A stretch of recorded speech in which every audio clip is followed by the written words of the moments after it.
What up, good people? Come on in to the upper room. Y'all seen that movie? Life with Eddie Murphy and Martin Lawrence. It's an older movie. It's probably about 20 years old. Classic. Gotta check it out. It ain't for no other purpose but for strict entertainment, to laugh. We've lost the art of laughing. I think we need to have a whole episode about that. Shit is funny. Sorry to tell you. Everything is funny. Depends on who you ask. Depends on what lens you're looking through. Well, Rook, everything ain't funny. That's your problem. That's your problem. Your ass is uptight. You're angry. You're in a state of agitation all the time. I'm angry. I'm upset. I'm miserable. That's one way to do it, I guess. But I can tell you this. If you are looking to usher yourself into a life of health and wellness, you ain't gonna get there that way, Jack. So yeah, check that movie out. The Upper Room. That's what we're gonna call this, because we're going higher. That's what it's all about. Just going higher. Taking those quantum leaps. Going higher, rising above. So come on in, good people. You know how we roll. Don't take your shoes off, because I'm likely to offend, so you may not hang around that long. But I had a question. I had a good question. Shout out to, I think, Javon, if I'm pronouncing it correctly. She left a comment saying, yo, Rook, is it cool if we kind of leave some questions for topics of discussion? Absolutely. So she was asking, what does one do? You know, how do you prepare for what's coming? Great question. I like that question. So, it's a couple ways. Here's my rule of thumb with everything. I always look at things through two lenses. I'm going to first look at it through that physical lens. And then I'm going to look at it through a spiritual lens. Right?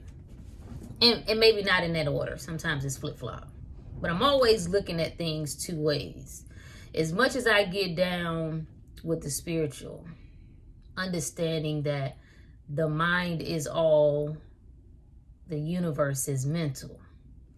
Understanding that key core principle, I always know that's home base. So whenever the earth game get a little shaky, even if things get confusing, whatever, I'm coming back to that number one right there. I'm coming back to that.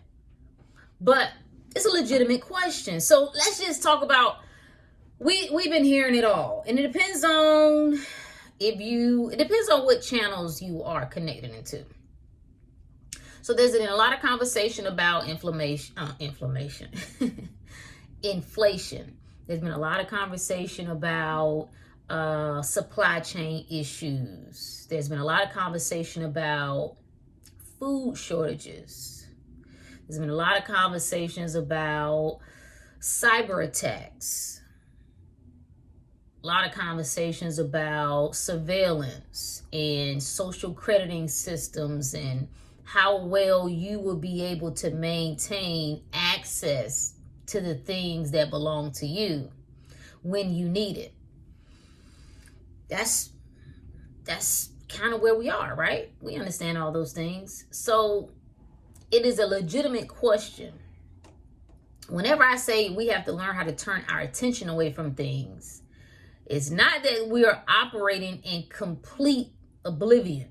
Like, we're not completely ignorant. We understand the game from both sides. Those of us in the know have a task of not allowing the physical to trip us up, not allowing the physical to be the driver. Aha. So, how do I prepare? So, as a rule of thumb, I'm never preparing for what I don't want to experience. Okay. Now, some might argue, well, if you do anything that appears to look like preparation, you're preparing. That's according to you. It's the energy behind the thing. So when people say I prepare or I save for a rainy day, that's one way to look at it. You could save for a sunny day. You could. That could be the angle. That could be the energy behind what it is that you are doing. So if you are no matter what it is that we do, we're going to always come back to two words. Know thyself. Know thyself. Know thyself. Know where you are. Know what makes you anxious. See, there are some things that you can do in the physical that will give you a little bit of comfort. For example, we start talking about food shortages, right? If if the grocery store was closed tomorrow and you couldn't get anywhere else, if when you look in your kitchen right now, you don't have enough supplies to carry you for a week, then that's just common sense. that will be a wise thing to do. It will be wise of you to increase your inventory. That will be wisdom. I don't look at that. See, I don't prepare in a way. My cupboards are full right now. But the energy behind me doing that is not because I am fearful that famine is coming. Is it famine or famine? Whatever. You know what the hell I'm talking about. That's not the energy. It's the intention behind the thing. I don't know if you remember at the beginning of the pandemic, there were text messages that were going out, right? Like, this the big one, y'all. They about to shut everything down. The National Guard is coming out. Go to the grocery store. You ain't gonna be able to buy food. You ain't gonna be able to. And I was shocked at the people who I personally know. You could say they were pretty intelligent in pretty prominent positions, just in different fields or whatever, that they were sharing this. Like, no, I gotta connect. Everybody had to connect to the Pentagon. And I mean, maybe they did. There's a lot of people that work at the Pentagon, so those arms could stretch wide and long. But my first response, was like, okay. See, you got to learn no matter what. This is why, be calm down because I get excited. This is why I rep for this so hard. Working on you, getting your body on point. Clean body helps you focus the mind, helps you align with spirit, with your spirit, with the all.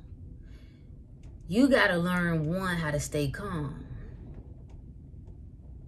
It's a good practice to just start timing yourself. Start out with just 60 seconds and then increase it to 2 minutes, 3 minutes, 4 minutes, up to 10 minutes. Can you just sit still? Can you just sit still? You move into a state where you want your mind to be clear, but sometimes that's going to take a little bit of practice. Most of the time it is, just based on our habits. But can you sit still? Can you not be fidgeting? Can you not have the urge to get the phone, go check your email, scratch, itch? Can you just control? See, most of our nervous systems are all over the place. It's stimulated all of the time. Boom, boom, like we stay in a state of stress. People think stress is just linked to how they feel. Like, nah, life is good, bro. I ain't really stressed. Take it from someone who used to walk around with her hands, rashes breaking all out, saying, oh, no, I ain't stressed. No, my hair falling out, but I ain't stressed. Yeah, my body breaking out. I ain't stressed. I'm good, bro. I'm not stressed. But there are 3 types of stress. You can have physical stress. You can have chemical stress, and then emotional stress. And all of those wreak havoc on the body when you stay in that perpetual state, right? So, how did I get on that? I ventured off a little bit. What was we talking about? Lost my thought. Oh, we were talking about preparation. So, and when the call went out, my initial response was not to panic. See, this is why you got to let life take you through some things. Let life whip your ass a little bit. You need it, because after a while, you don't get tripped up anymore. It's like the boy who cried wolf. You can keep crying wolf so many times. This is what you will learn about the Matrix. This is what you will learn about the government. It's going to always be another big thing. It's always another scare tactic. If it ain't a virus, it's going to be the climate. It's going to be the terrorists. It's going to be, what else we got? The sun is about to burn us all up. The earth about to catch on fire. People are going crazy. It's always something to keep you going. And so this is why I don't trip on these last 2 years, because it was an experience that was needed. A lot of people, when this game gets played again, are going to respond differently than how they responded this time. And you only get that through experience. See, let them poke the bear. Let them try to, scream fire.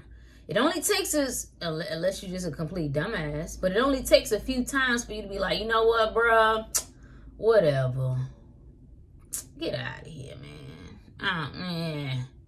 So, a good thing about this is working on yourself gives you front row seat to who you are, how you responding. What are you communicating to you? Don't worry about what everybody else. I mean, we do need to know the hustle. We need to know the messages and the symbology and all the things that are being, that what we call predictive programming. Those things are cool. You want to be able to recognize that. But first and foremost, you need to know what you're communicating to you. You need to know what you're confirming to you. So, learning how to stay calm. Learning how to observe, get in control of your emotions. You know what, one of my wake-up calls, I've had many. But I was down in D.C. marching like a dumbass.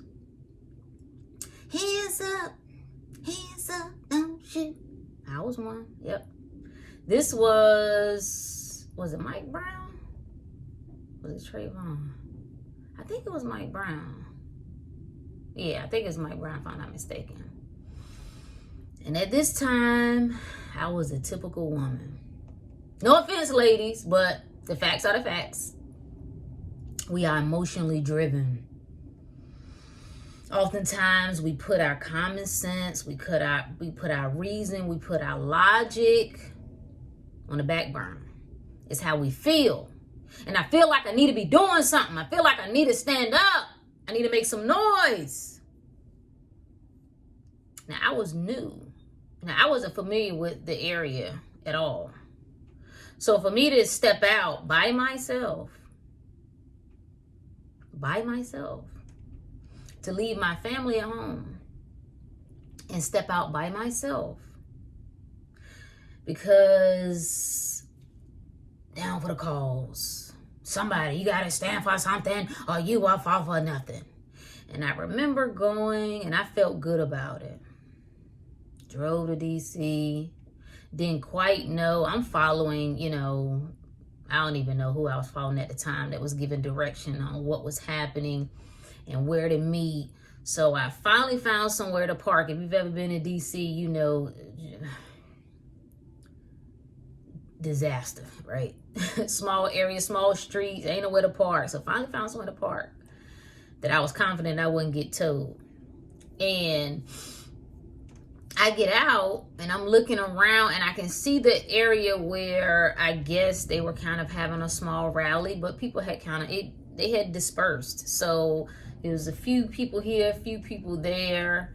And again, I'm here by myself. Not wise. Not wise. Just because you can do a thing doesn't mean you should do it. So I ended up talking to a couple of people, and they said, well, they're about to we're going to start, moving towards a White House. Okay, cool. So first it was a few, and then it started to pick up, and we are, we doing it. We got the chants going. Hands up, don't shoot hands. And we headed.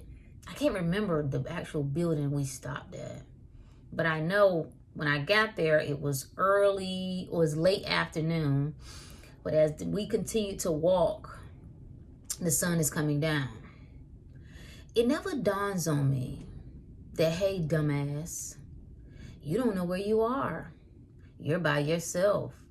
You're going to have to get back to your car. And you really don't even know where you parked. Never dawned on me. See, this is what emotions will get you fucked up. When you allow them to be the driver, when they are the master and you are the slave, not a good thing.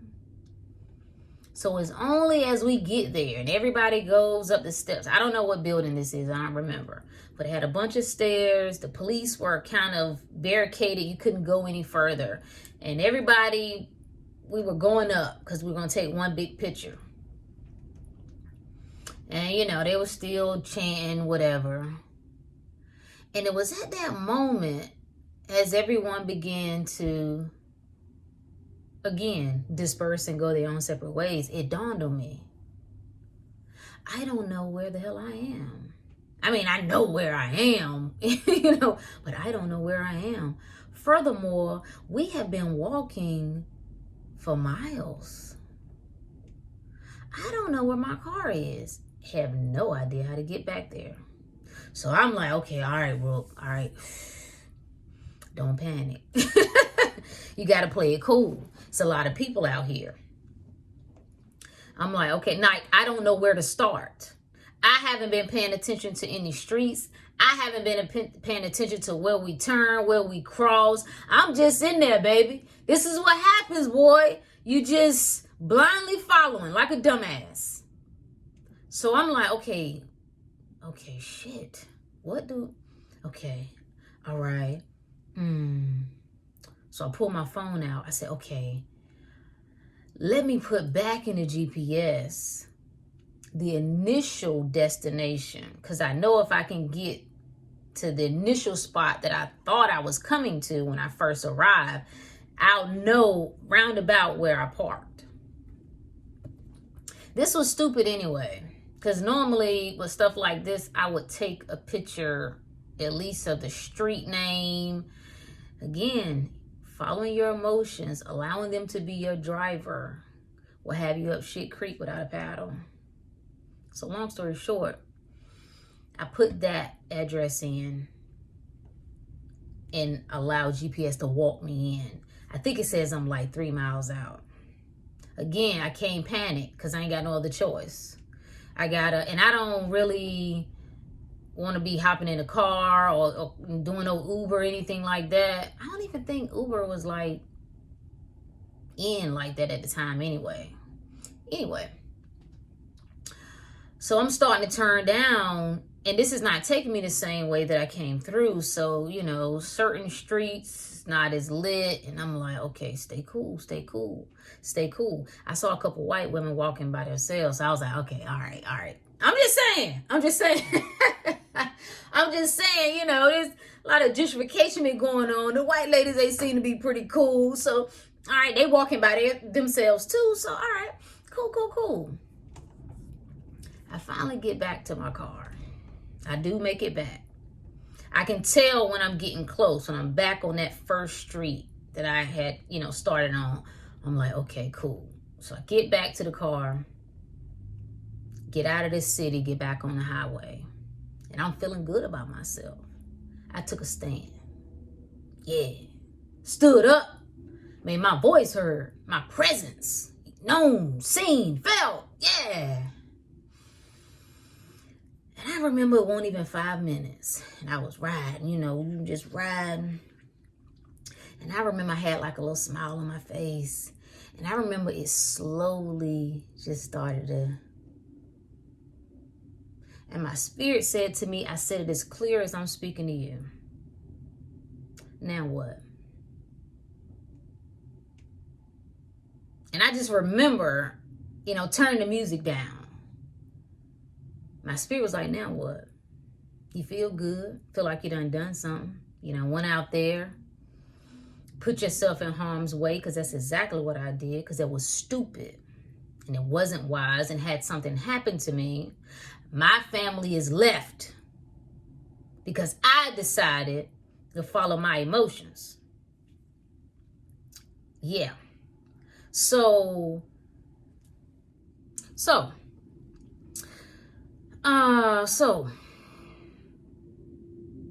I remember just sitting there thinking, damn, I didn't have an answer.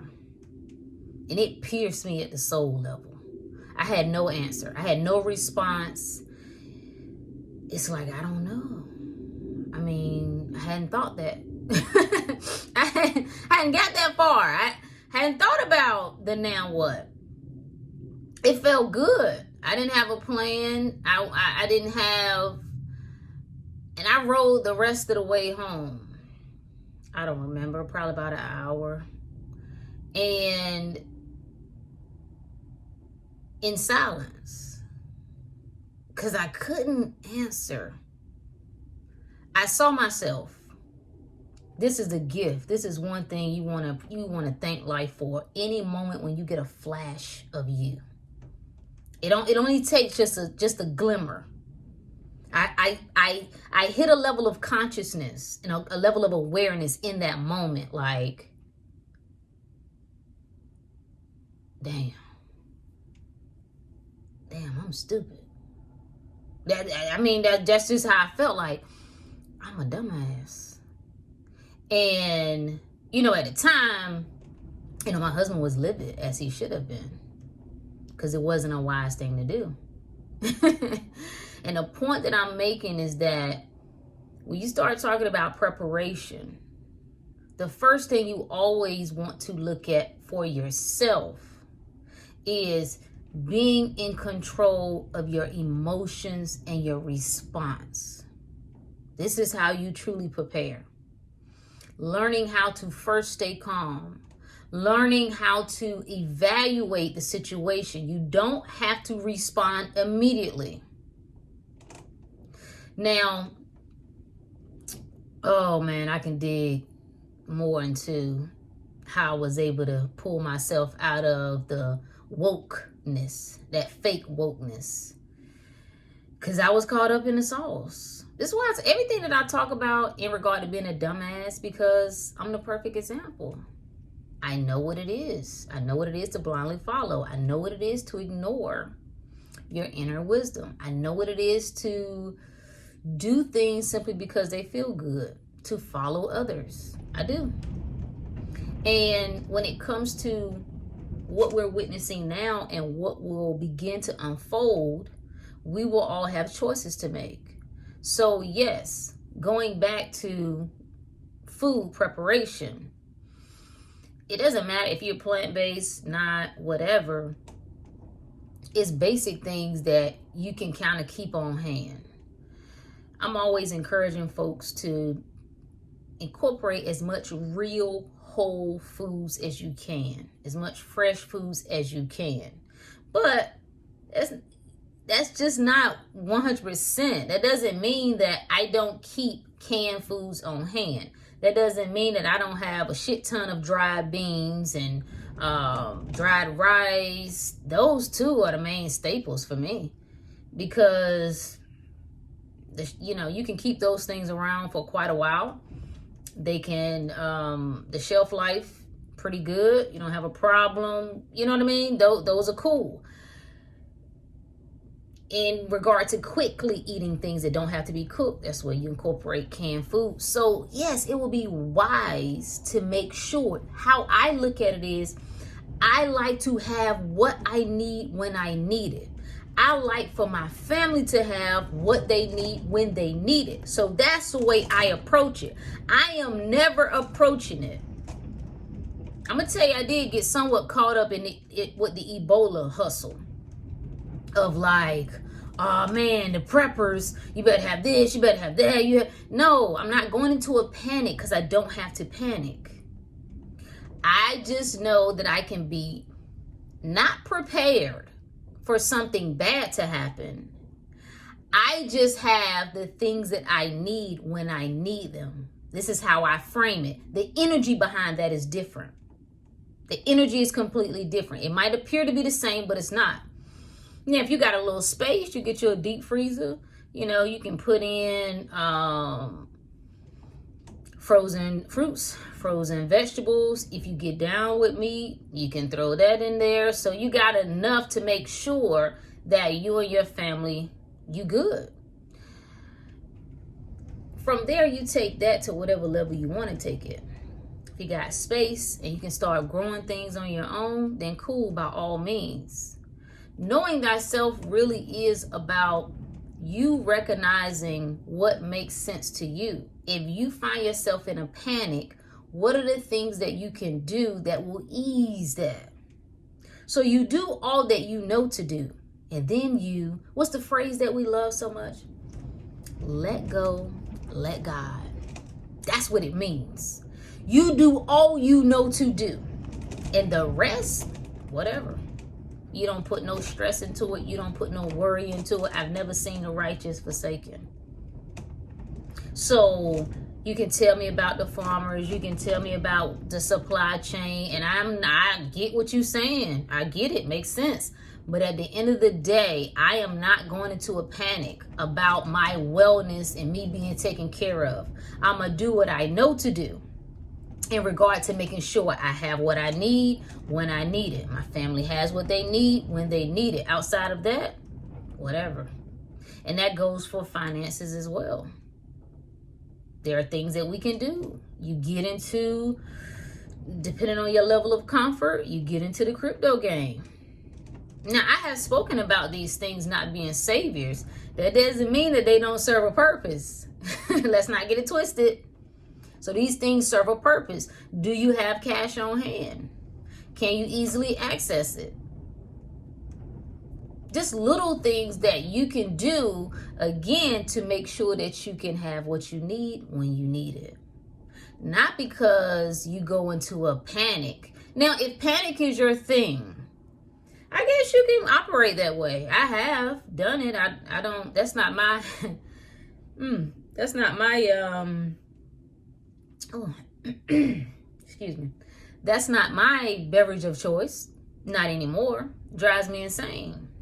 So you can be one of those where you stacking up ammunition, you stacking up this and that, and you know, you building your underground tunnel, and that's kind of cool. I ain't against that either. If you got the land and the space and the resources to do so, cool.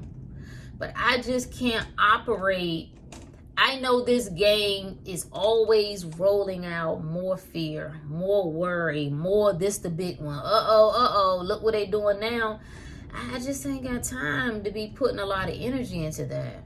I just don't. Does that mean that I'm operating in ignorance or I'm unprepared? Maybe, to some people. See, I live reckless.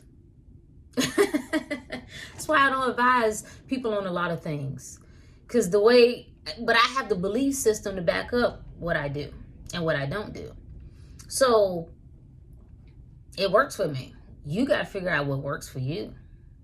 But there are things, there are tangible, there are practical things that you can do to make sure you and your family are good. And at the most basic level, I mean, most of us just don't have stuff on hand. We run out and then we go get something else. We run out, we go get something else. So if there was any disruption in that, we about to be jacked. We ain't gonna have soap. We ain't, to wash our ass. Things like that, yes, you can take a proactive approach to just making sure that you have on hand. I thought my dad used to be crazy with that. Like, bruh, why are you buying all this stuff? And we didn't have a lot of space. So it's like, where you gonna put? We didn't run out of paper towels, so why are you buying more? But it's just basic common sense things that we all can do to make sure that we're good. And I just encourage people to be mindful of where your attention is. There's always that element of danger and worry. Is some of it legitimate? Yeah. But I think too much of our attention goes there. Too much of our focus goes there. And if you understand the power of your attention and how you help to fuel a thing and how you actually add. So the scenes that you create in your mind, you add to that stream of mass consciousness. So you help to usher things into the physical that you actually may not want to happen. I just know people have always been taken care of. No matter what is going on in the world, if you look at every era, if you look at every generation, every century, there's always been chaos. There's always been things that have gone on. There's always been folks who got the short end of the stick. But there's always been those that have been all right. Either way, that's why I keep my attention on. The folks who have been good either way. Didn't matter what somebody said was floating around. Didn't matter who was getting sick. Didn't matter who was dying. Didn't matter who was going hungry. They still were good. I'm more interested in that than I am the story of devastation and destruction. And if it comes, if that ushers itself into my experience, it's for a reason. This is why we adopt the philosophy that we take what is offered and we use it. We ain't tripping over what is presented. What's before us? Hey, it's a reason. So we take that. True magicians, true alchemists, we take what is offered and we use it. So if I find what appears to be devastation before me, it's something in there for me. It's a reason why I have encountered that and I don't trip. So a lot of what we've witnessed over the last 2 years, people have ushered that in. People have expected. They've gotten what they expected. You have to expect something different. And that might not make sense to you. And if it doesn't, then hey, if it don't apply, let it fly. Only ride on what it is that you have the beliefs to sustain. That's my point to you. So if you feel like there are things that you need to be doing, if you feel like, and I don't know, what can you do other than what you can do? What if you tight? What if your finances are a little challenged at the moment and you can't just go and buy $1,000 worth of, food and supplies to stock up on? Then what? Are you going to go into panic because you don't have that? So the panic thing puts you in this cycle. And it's like, you gotta find a place, that place within yourself that confirms to you that I am good.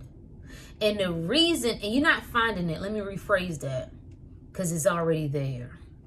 You are just reacquainting yourself with that. The sensitivity is what we're looking for.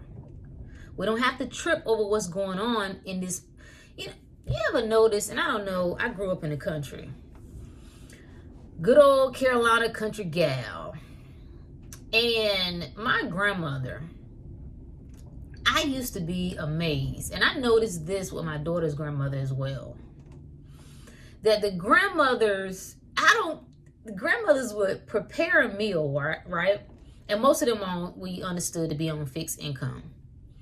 But no matter how many people stopped by on Sunday, it was always enough food for everybody. I just was like, this shit is some magic. This is something that, how is it possible? Like, there's not the same amount of people who come every time. And she wasn't preparing what appeared to be like a whole lot. Like, there would be a pot of rice. But it wasn't, like a soup pot. How was it that no matter what, there was always enough for everybody? And not just enough to kind of wet your lips, but enough to satisfy you. Like you left there, love lifted me. That's what we used to sing in the Baptist church. Love lifted me when nothing else would help. Love lifted me. It's something about that love, staying in that stream of love and wellness, that you simply don't have to panic. Do what you can do.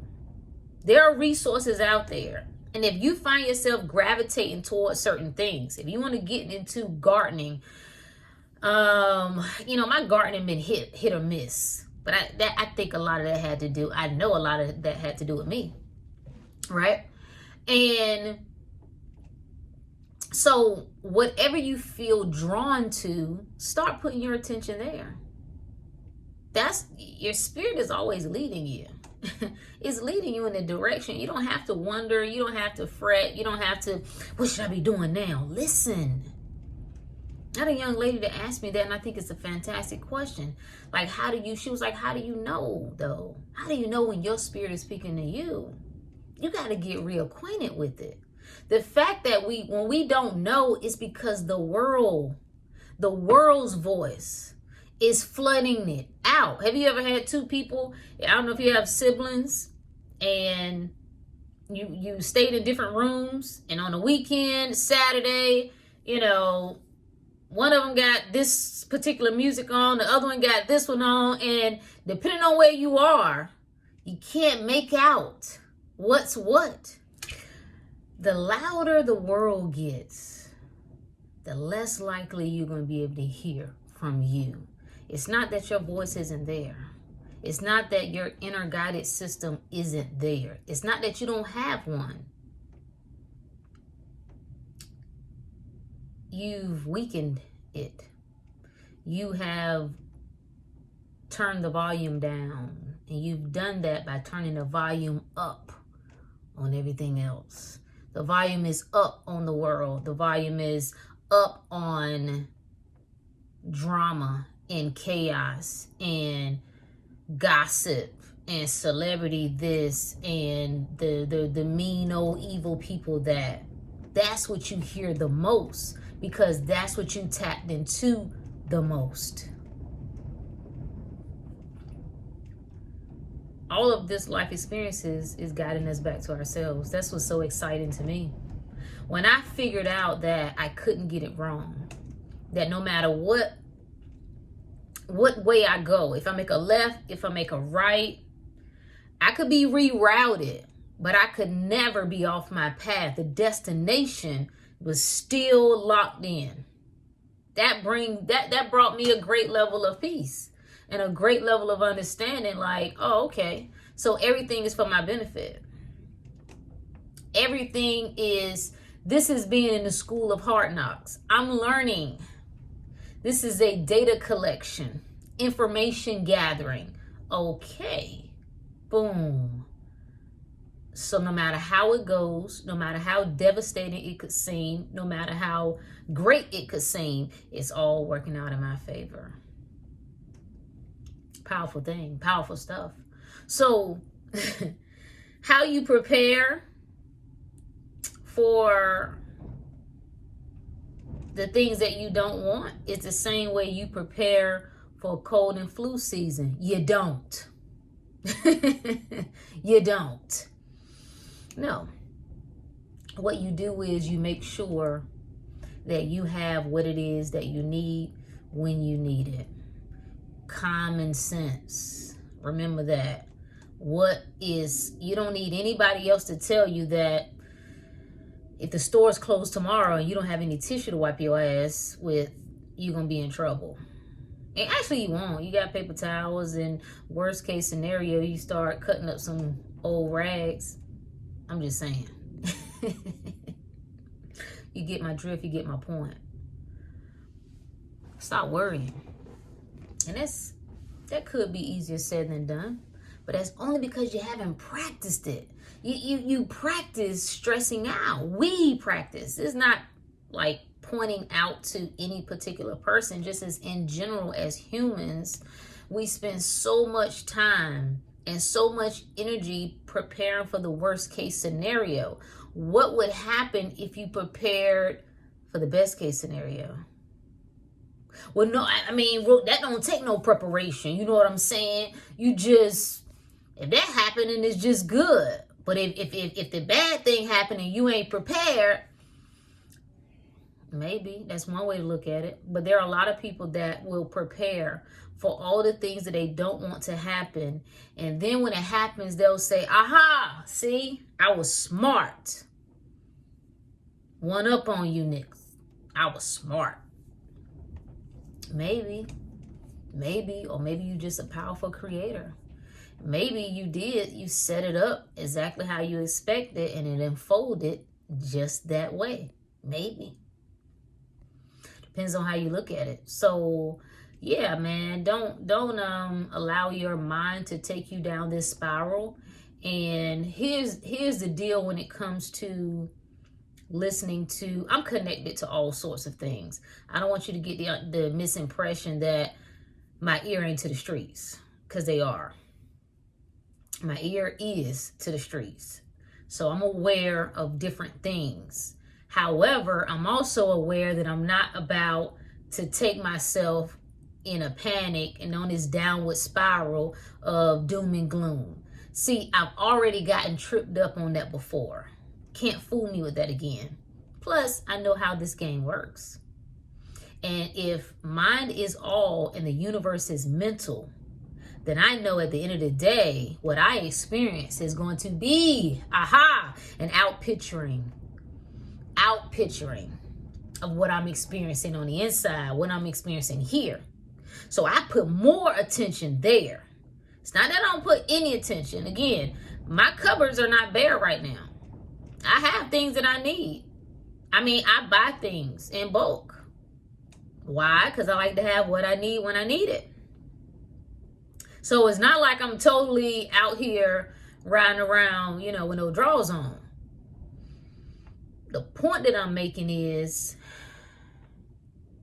I can't allow the world to tell me when to panic. I can't allow the world to tell me when it's okay to relax. I can't allow the world to tell me when I should be concerned, when I'm not. I can't. They can't be the driver of me anymore. Not anymore. I can't operate that way. I won't. I literally physically can't. So you can tell me, there's so many things to talk about. We won't dig into it now, but it's a lot going on with these testing and people testing HIV after they have put certain things in their body. I think it's a great discussion because now we can go down the HIV rabbit hole. Shout out to Magic Johnson. Yeah, might be more to that story than we realize. So we all decide. That's, the main takeaway. You decide what is best for you. I just encourage you to allow the energy behind what you do not be rooted in fear, not be rooted in panic, not be rooted in worry, not be rooted in doom and gloom, because those ingredients will always be there. They'll always be there. And you damn sure right, people gonna use it. Why wouldn't they? It works. I mean, people are fighting right now to take their face diapers off. No! I don't mean to laugh. It's not time. Knowing it doesn't matter that we keep getting report after report that says, well, actually, they don't work. But we knew that. That's some of the rules of, we got to learn the rules of engagement when it comes to the Matrix. Don't matter what the truth is. It matters what you believe it is. So my truth is I don't have anything to worry about. My truth is that I'm going to be taken care of no matter what. My truth is that if I need it, there is nothing that I truly need that will be withheld from me. My truth is that there is no man on this planet. There is no human on this planet that can cut off me from a source of love, health, wellness, abundance, peace, love, and joy. Those things the world didn't give to me, so the world can't take. That's my truth.